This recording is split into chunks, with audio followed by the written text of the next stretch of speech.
Bonjour, en ce jour je tiens à démystifier les mythes, sortir l'ignorant de l'obscurantisme et être la voix de la raison et de l'objectivité s'il en est dans le monde du Beyblade en France. De quoi je parle? Je parle que dans la communauté Beyblade sur internet, on est facilement trompé par l'information de gens qui ne s'y connaissent pas suffisamment pour avoir des arguments de ce qu'ils affirment. Donc aujourd'hui je vais vous annoncer des choses qui se disent sur les différences entre les marques Hasbro et Takara Tomy et qui sont fausses. Bien que je tente d'être objectif, des points peuvent être défendus, alors sachez que je vous encourage et j'en serai ravi de débattre avec vous en commentaire. Néanmoins, on va établir deux règles pour que les potentiels commentaires soient pertinents. Première règle, ce qui sera affirmé sans preuve sera rejeté sans preuve. Dire que Takara est mieux qu'Hasbro, point, ça sera pas recevable. Deuxième règle, une affirmation à l'expérience biaisée ne sera pas non plus recevable. Dire que Hasbro est de moins bonne qualité que Takara alors que vous avez joué toute votre enfance sur du béton et non dans des stadiums et que toutes vos pointes Hasbro sont défoncées, ça passera pas non plus. Premier point, la compatibilité. La première partie concernera la compatibilité entre Hasbro et Takara, à savoir, on peut mettre une baie Hasbro sur un lanceur Takara, genre on peut lancer la toupie avec, etc. On peut mettre une toupie Takara sur un lanceur Hasbro, on peut mettre un driver Hasbro sur un layer de Takara. On ne peut pas mettre un driver Takara sur un layer Hasbro, sinon les disques et les frames sont exactement les mêmes, il n'y a aucun problème de compatibilité. Néanmoins, il se dit aussi que si on met un driver Hasbro sur un layer Takara, ou l'inverse, même si c'est pas possible, la toupie deviendra plus forte. C'est faux, les ressorts sont bien souvent similaires, à quelques exceptions près. Deuxième point, la qualité. Takara est mieux qu'Hasbro. Et ça veut rien dire. C'est quoi une toupie mieux qu'une autre? Une toupie qui tourne plus longtemps? Mais aux dernières nouvelles, Beyblade n'a pas pour but de faire des combats d'endurance.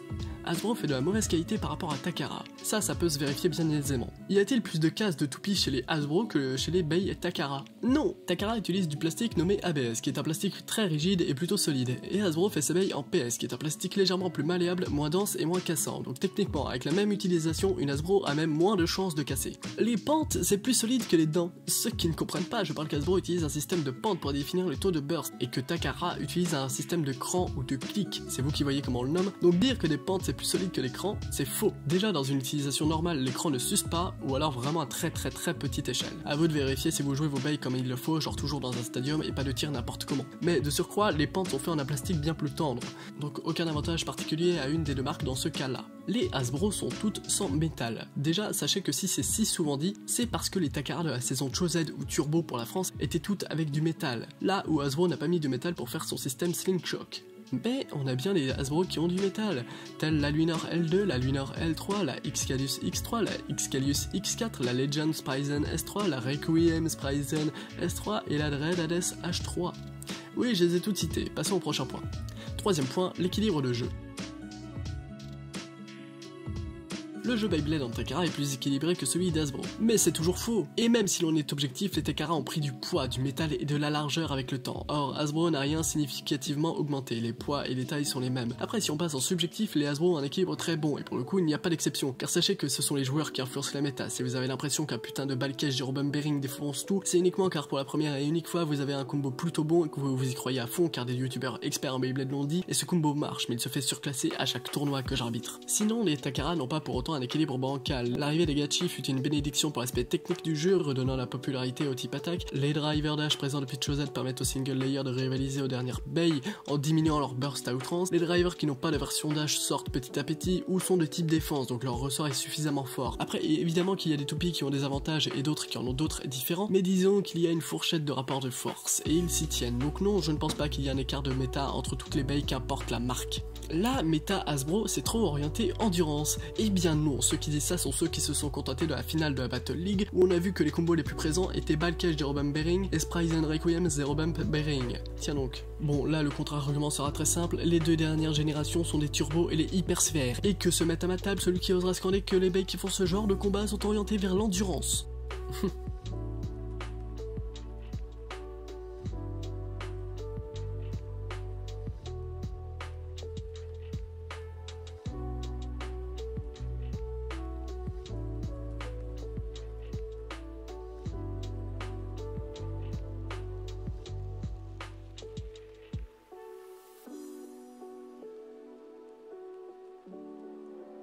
Takara est tout le temps dans la surenchère et par conséquent pousse à acheter de plus en plus.